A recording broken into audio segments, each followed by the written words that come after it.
I stood at the edge of Crestwood's Greyhound station, the Ohio wind slicing through my threadbare denim jacket like a blade. My old backpack, its straps fraying from years of use, hung heavily on one shoulder, stuffed with the shattered remnants of a life I thought I was building. In my pocket, I clutched exactly 99 every last cent I had after 3 years of pouring my heart, soul, and countless sleepless nights into a company that chewed me up and spat me out. My name is Mia Carter. I'm 24 years old, a coder from Crestwood, Ohio. Crestwood is a small, forgotten town in the heart of Ohio's Rust Belt, a place where people don't expect much and where dreams often go to die.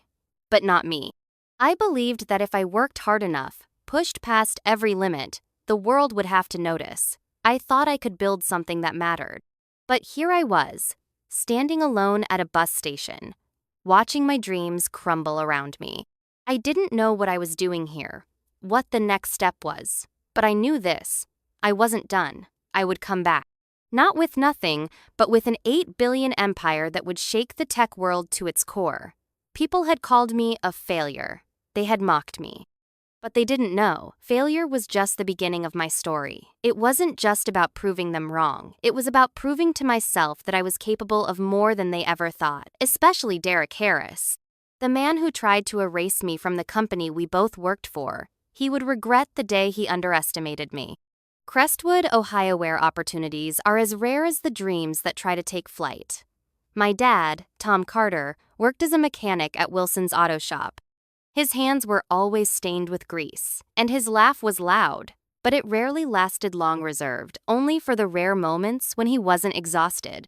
My mom, Linda, ran the register at Kroger, her smile a constant, even after 12-hour shifts that left her feet aching. We lived in a modest 2-bedroom house on Maple Street, its creaky floors and peeling paint a constant reminder of how hard it was to make ends meet. I was their only child, stubborn and determined. Ever since I was a kid, I had a knack for fixing things, whether it was the toaster that wouldn't work or the ancient Dell computer my dad scavenged from a junkyard. That computer became my escape, my window into the world of Codinga, world where I could create, where hard work could pay off. I wasn't born with a silver spoon in my mouth, but I had something that mattered more: grit. I believed that if you put in the effort, you could make something of yourself. That belief carried me through Crestwood High, where I worked part-time at a diner to help pay the bills and still graduated at the top of my class.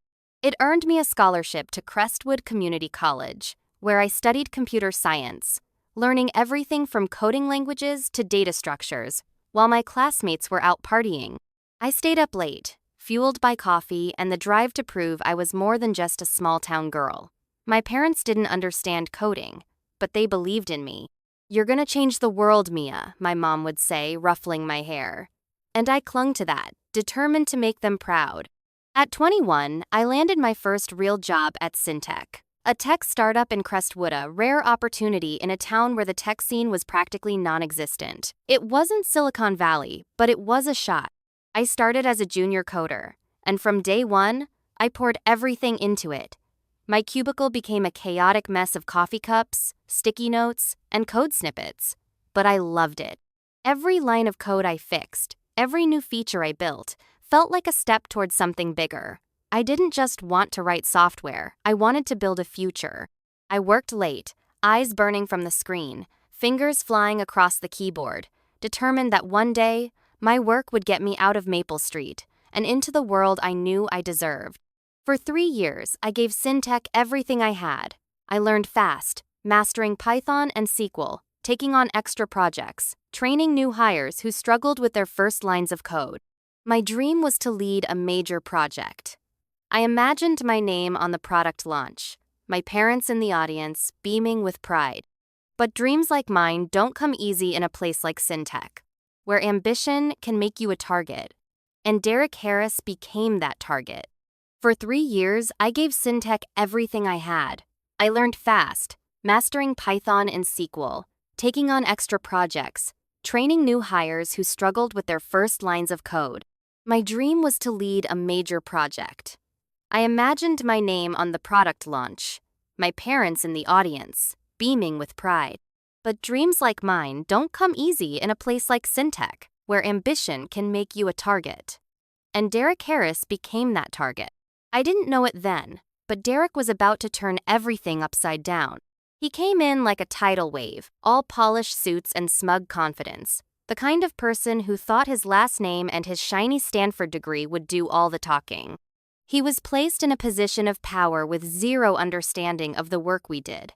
But that didn't stop him from trying to push us all around. At first, I tried to stay under the radar. After all, I was doing well. My team was thriving, CloudSync was taking off, and I was finally starting to see my hard work pay off. But Derek's arrival changed everything. It wasn't just that he took over meetings and acted like he was the mastermind behind every idea I could handle that. No, what hurt the most was that he took credit for the work I had poured my soul into. I remember the first time it happened. It was a Friday afternoon, and we were all gathered in the conference room for our weekly team meeting. I had just presented the final draft for CloudSync's new Featuria data storage solution tailored for small businesses. I had spent weeks on it, refining the algorithm, testing it under various conditions, ensuring it was both scalable and secure. My team was excited. We were finally ready to roll it out.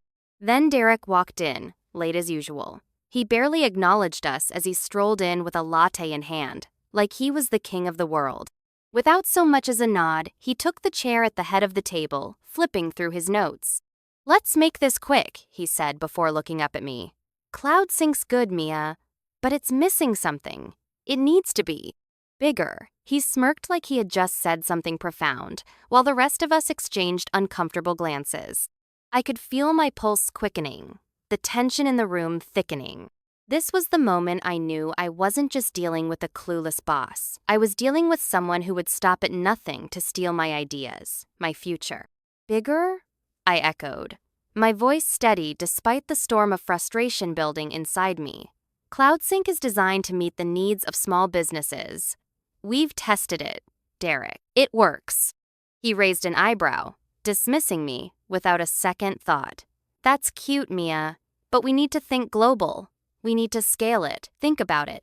A product that can go beyond just this town.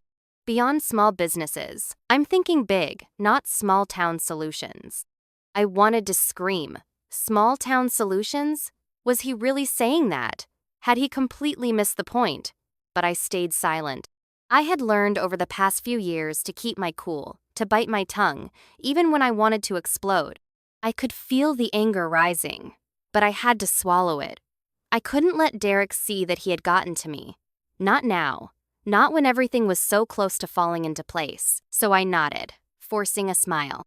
"We can talk about scaling, but let's make sure the foundation is strong first," I said, hoping that my words would sink in.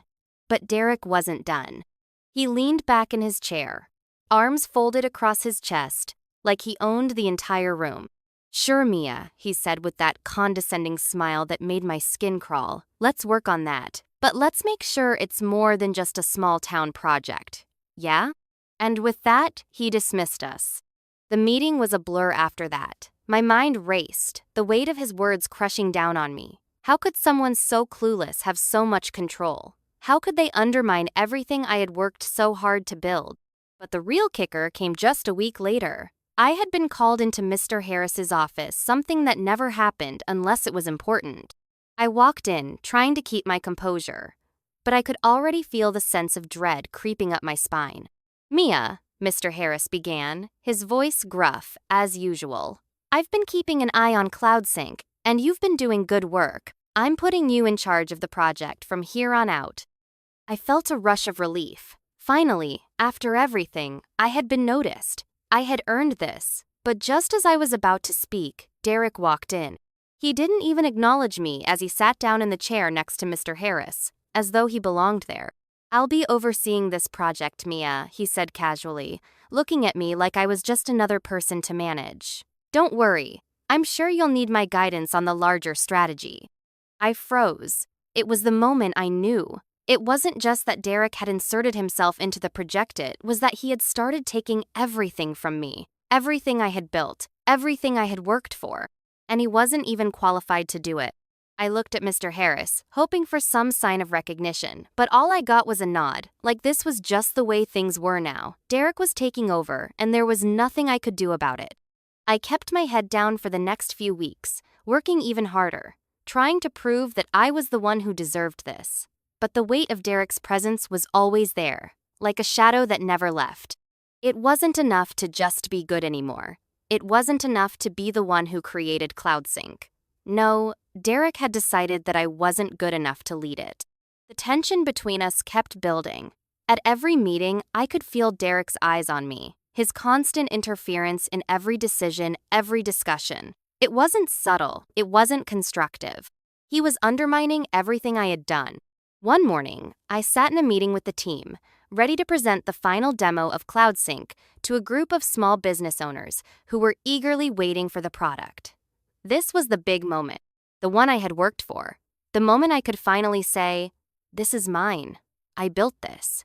I could already picture the look on my parents' faces when I told them how far I'd come. But just as I was about to speak, Derek strolled into the room, flanked by two of his hand-picked team members. I felt a chill run down my spine as he sat at the head of the table, dismissing me with a glance. I wasn't the leader anymore. I was just the coder, the worker bee. I forced a smile and began the presentation, trying to ignore the tightness in my chest. The product was ready. It was perfect. It was everything I had worked for. But Derek wasn't having it. The second I finished speaking, he leaned forward, his tone all business, his voice dripping with condescension. "This is all well and good, Mia," he said, "but it's not big enough. It's not ambitious enough. We need to think bigger. CloudSync should be able to do more. It needs to change the game." My jaw clenched, but I held my tongue. I could feel the eyes of my team on me. They were waiting for me to respond, to defend what I had created. But how could I? How could I fight back against someone who had no real idea of what this product meant to me? "We've already tailored CloudSync to meet the specific needs of our clients," I replied, forcing calm into my voice. "It's ready. It's scalable. It's exactly what these small businesses need right now." But Derek wasn't listening. He never did. He turned to the clients, his voice rising as he began pitching his own version of the product. "Trust me," he said with that smug grin. "We're thinking too small. CloudSync needs to go global. It needs to be a product that competes with the giants, and I'm going to make that happen." I sat there, silent, my stomach a twisted knot. I could feel the anger building up inside me, but I couldn't let it show. I had worked too damn hard to let him steal this from me. I had built this. I was the one who understood the intricacies of every line of code, every user interface, every feature. Not him. The meeting ended in a blur, Derek patting himself on the back as if he had single-handedly come up with the idea for CloudSync, and I let him, for that day, at least. But deep down, I knew this wasn't over. Not by a long shot. Over the next few days, I buried myself in the work. I couldn't let Derek's words get to Minot when I was so close to finishing CloudSync and launching it to the world. But everything I did, every little adjustment I made to the platform, felt tainted by his presence. He had already started inserting his own ideas into the project, and nothing I did was good enough anymore. I remember the day the final blow came. It was a Tuesday, a rainy afternoon that felt as dreary as my mood. I was called into Mr. Harris's office once again, and as soon as I walked in, I could see that this wasn't going to be a pleasant conversation. Derek was already there, sitting in his usual spot across from Mr. Harris, looking like the cat who got the cream. "Mia," Mr. Harris said, his voice tight, "we've decided that Derek will be taking over CloudSync from here on out." The words hit me like a punch to the gut. I couldn't breathe. I could feel my throat tightening, my eyes stinging with the sting of humiliation. How could they do this to me? After everything I had sacrificed, everything I had built? It was like my entire world had just been ripped out from under me. I started, but the words wouldn't come. What was there to say? I wasn't the one with the pedigree. I wasn't the one with the last name that opened doors. I was just a coder, someone who worked late nights and gave everything to a project that wasn't even mine anymore. Derek didn't even look at me as he leaned back in his chair, smug as ever. "It's for the best, Mia," he said, his voice dripping with false sympathy. We're taking this project in a new direction. I'll be overseeing it from here on out. I wanted to scream. I wanted to tell him that he didn't deserve it, that he didn't understand what this meant, but I couldn't. I couldn't fight back anymore. The battle was already lost. I walked out of that office with my head spinning, my mind racing with everything I had lost. It wasn't just the project. It was everything. The trust, the belief, the dream I had worked so hard to build. But in that moment, I made a decision. I wasn't done. This wasn't the end. It was just the beginning. And I wasn't going to let Derek Harris or anyone else take that from me. The next few days after that meeting were a blur. I went through the motions, but every step felt like walking through quicksand. Derek had taken control of CloudSync, and there was nothing I could do to stop him. Each time I sat at my desk, every keystroke felt heavier, like the weight of the world was pressing down on my shoulders. It wasn't just the project I had built that was slipping away. It was everything I had worked for, my dreams, my pride. But I refused to let this be the end. I refused to let him win. I buried myself in my work, in the only thing that had ever made sense to me, coding. But even the code seemed different now. It wasn't the same. It didn't have the same spark it once did. Every time I debugged a line, every time I made a small improvement, I couldn't shake the feeling that Derek was out there somewhere, taking credit for what was mine. I wanted to prove to myself that I could still make something that was truly mine. But the world outside the office felt colder now. I had to find something to fight for again, something that could remind me why I started this journey in the first place. The breakthrough came on a cold Thursday afternoon, when I found myself on the floor of my tiny apartment, surrounded by half-finished freelance projects and empty takeout containers. I was working on a bug for a client, but my mind kept drifting back to the mess I had left at Syntech. To Derek, to the way he had claimed what was mine. It was in that moment of frustration that it hit me. I wasn't done with CloudSync. I wasn't done with my dream, but I had to take a different route on my terms. I didn't need Derek's approval. I didn't need Syntech. I could build something even bigger, something that Derek would never see coming. I grabbed my laptop and started typing. I had spent enough time talking about small businesses, about their struggles, and the way they were often overlooked. I had listened to the pain in my parents' voices when they talked about the difficulty of running their small auto shop and the challenges my mom faced running the register at Kroger. I had seen firsthand how people like my parents' ordinary, hard-working people were left behind by the big corporations. They needed help. They needed tools that worked for them, not against them. That's when the idea started taking shape. Data Nest. A cloud storage platform that didn't just store data, but also helped small businesses manage it. Simple, affordable, and easy to use.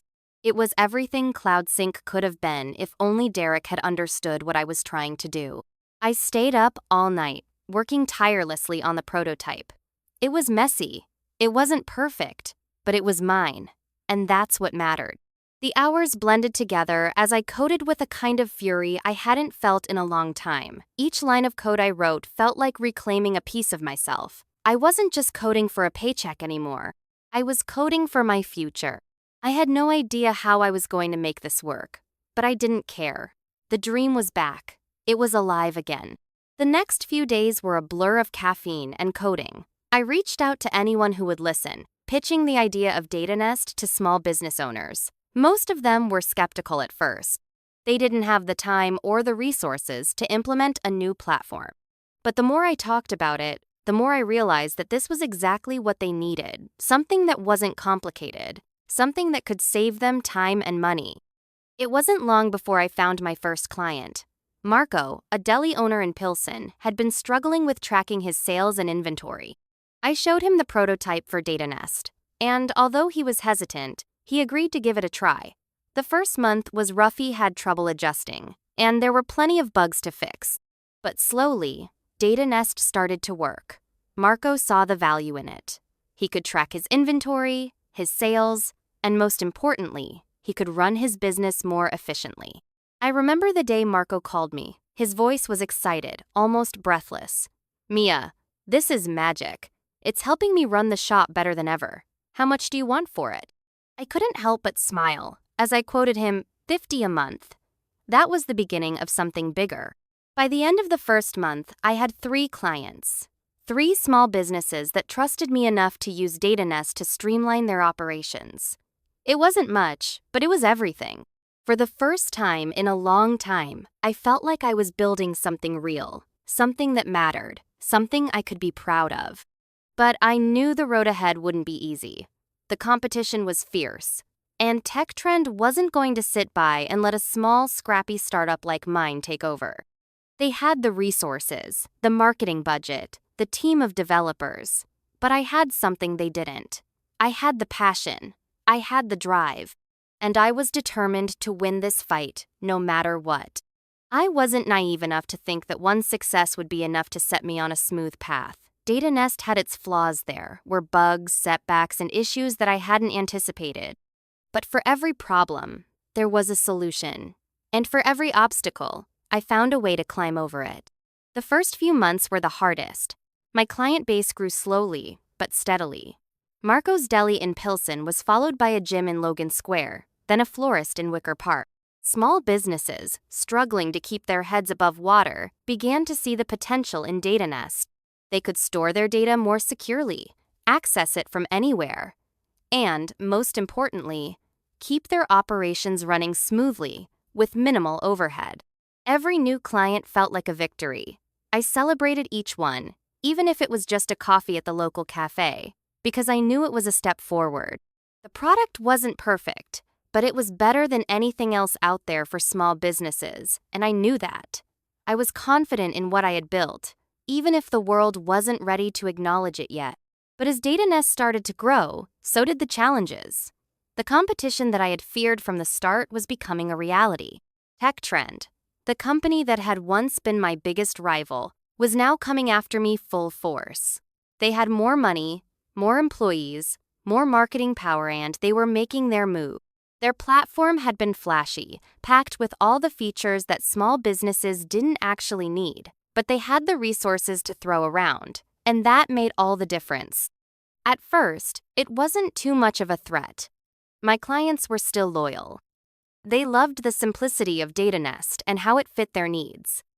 But then, the emails started. "We've switched to TechTrend.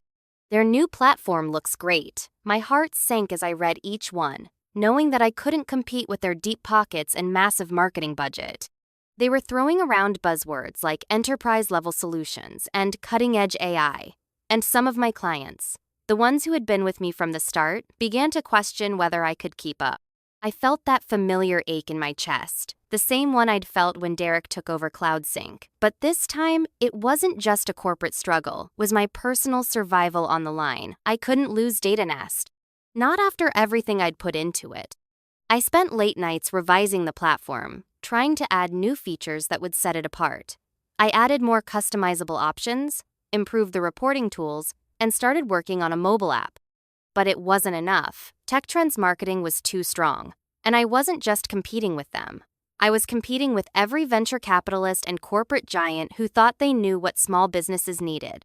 I was at a breaking point. I sat at my desk, the screen in front of me blurred by tears. I refused to let fall, and I thought about giving up. Maybe TechTrend had already won. Maybe I couldn't do this alone. But then I remembered what Lena had told me. "You didn't come this far to quit." It was time to fight back. I spent days researching the one thing that TechTrend didn't have. What could Data Nest offer that they couldn't? And then it hit me. Predictive analytics. What if Data Nest could help small businesses not just store and manage their data, but actually predict trends? What if it could help them decide which products to order, when to run sales, and even which customers were most likely to return? I wasn't a machine learning expert, but I had a basic understanding of algorithms. I had dabbled in them during college, and now was the time to put that knowledge to use. I threw myself into the project, coding late into the night. My fingers ached, and my eyes burned, but every minute I spent on the code felt like a step closer to saving Data Nest from drowning. It wasn't easy. There were moments when I wanted to give up, when the bugs wouldn't stop, and the code just wouldn't work. But I pushed through, because I had to. Data Nest had to survive. Finally, after weeks of sleepless nights, I got it working. The predictive analytics feature was simple, but powerful. It could analyze sales trends and make recommendations to small business owners on what to order next, when to run promotions, and even what products were selling the best. It wasn't flashy like TechTrend, but it was exactly what small businesses needed.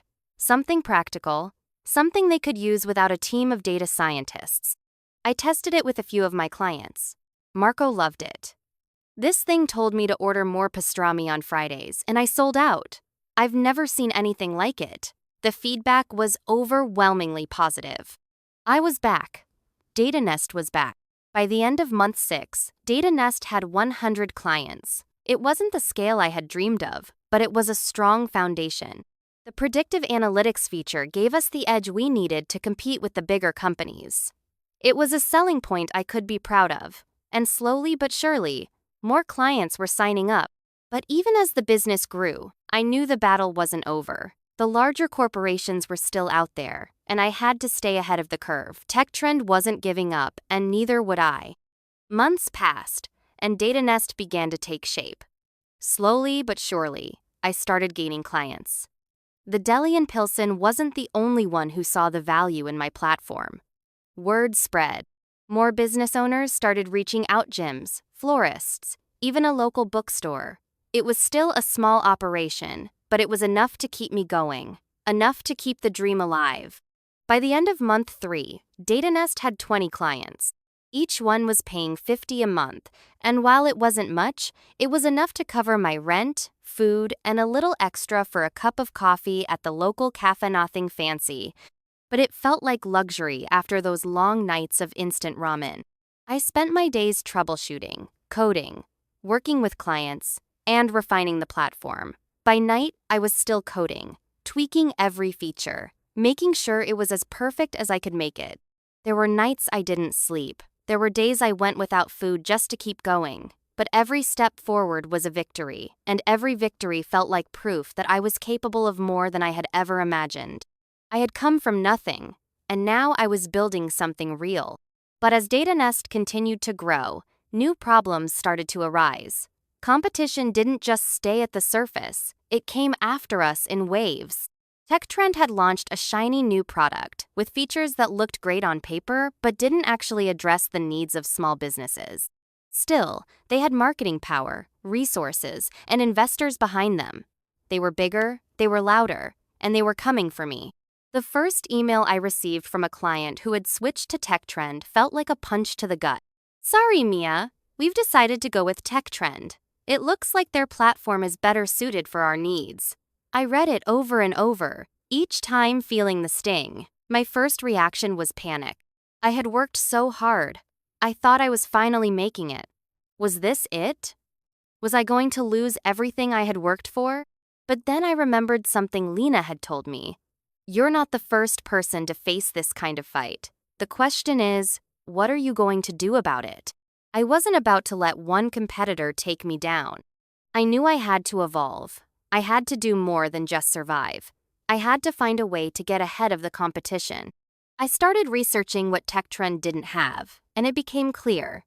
They didn't understand the small business owner the way I did. Their platform was too complex, too expensive, and it didn't speak the language of the people who needed it the most. I went back to the drawing board. I spent days diving into my clients' feedback, figuring out what they truly needed, and then it hit me: predictive analytics. What if I could take the platform beyond just managing data and make it intelligent? What if Data Nest could not only store data but also predict trends for small businesses?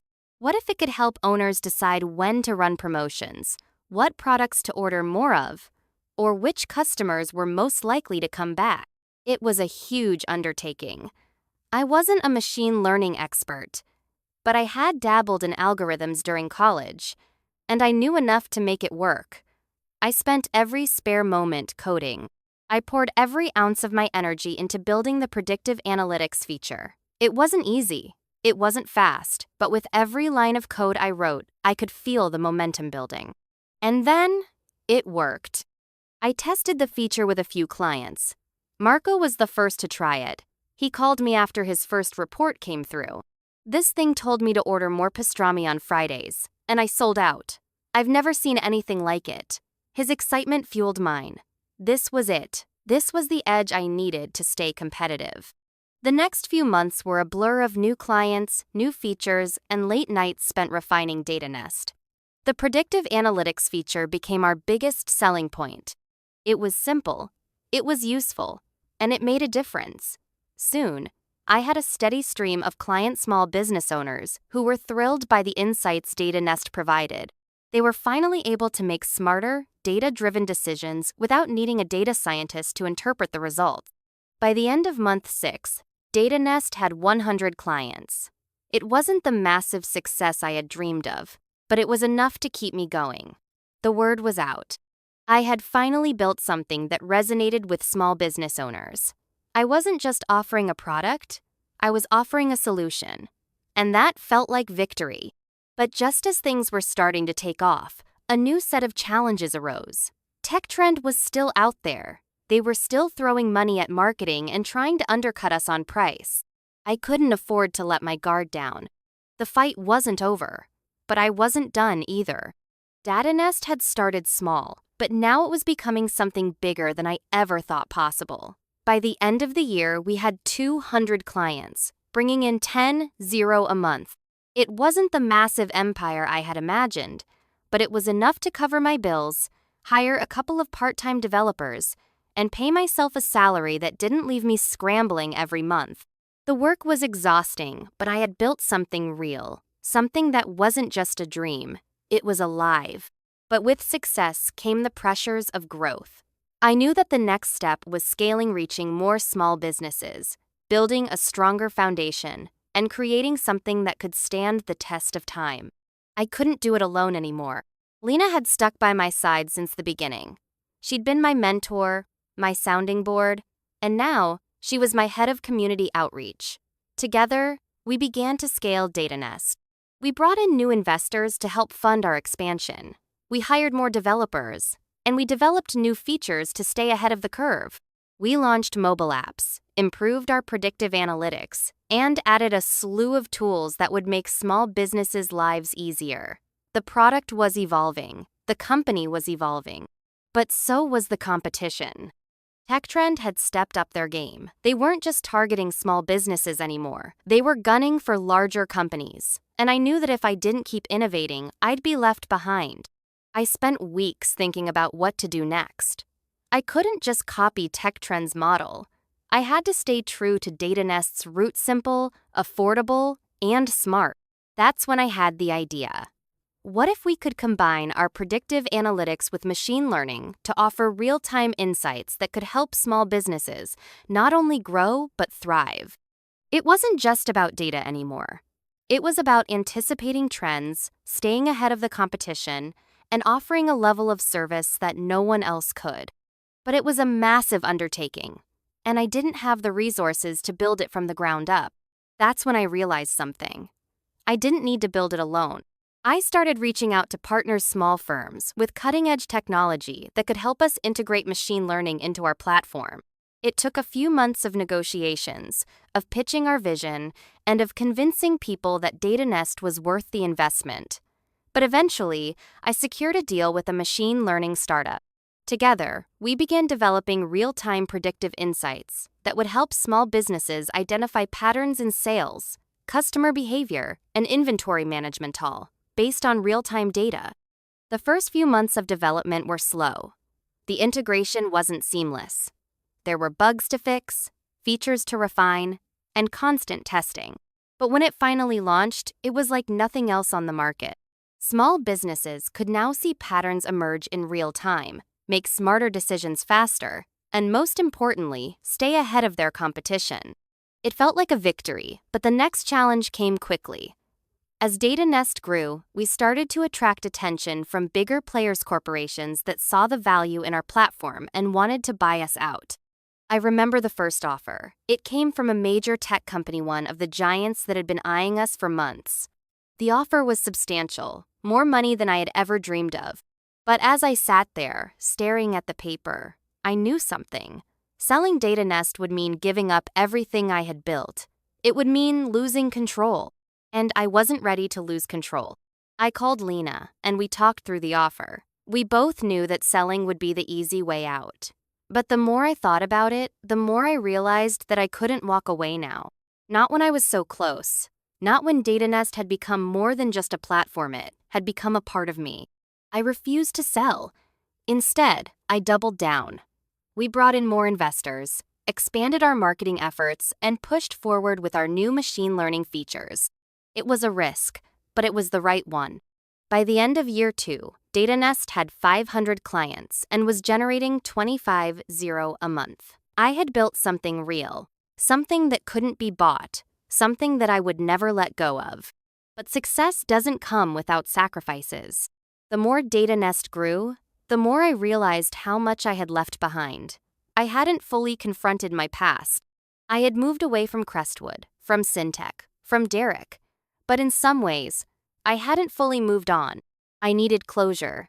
I needed to prove that I was more than just the girl who had been pushed aside. I needed to face Derek. And then, the invitation came. Crestwood's Tech Summit. It was a prestigious event, and the sponsor, Syntech. The same company that had fired me. The same company that had let Derek try to erase me. But it wasn't just a conference, it was a chance for me to stand in front of everyone, to reclaim my story. When I saw Derek's name on the list of speakers, I knew what I had to do. It wasn't about revenge. It wasn't even about proving Derek wrong anymore. It was about standing up for everything I had built. The day of the summit arrived. I stood backstage, preparing for my speech. I wasn't nervous. I had come too far to be nervous now. This was my moment. This was my time. When I walked on stage, I saw familiar faces in the crowd, old teachers, old classmates, even some Syntech employees who had once doubted me, but this time, I wasn't that scared, uncertain girl anymore. I was Mia Carter, the founder of Data Nest. I told my story about Crestwood, about Syntech, about everything I had overcome. I talked about Data Nest and how it had become a force to be reckoned with. And when I finished, the room erupted in applause. I knew, in that moment, I had done it. I had made it.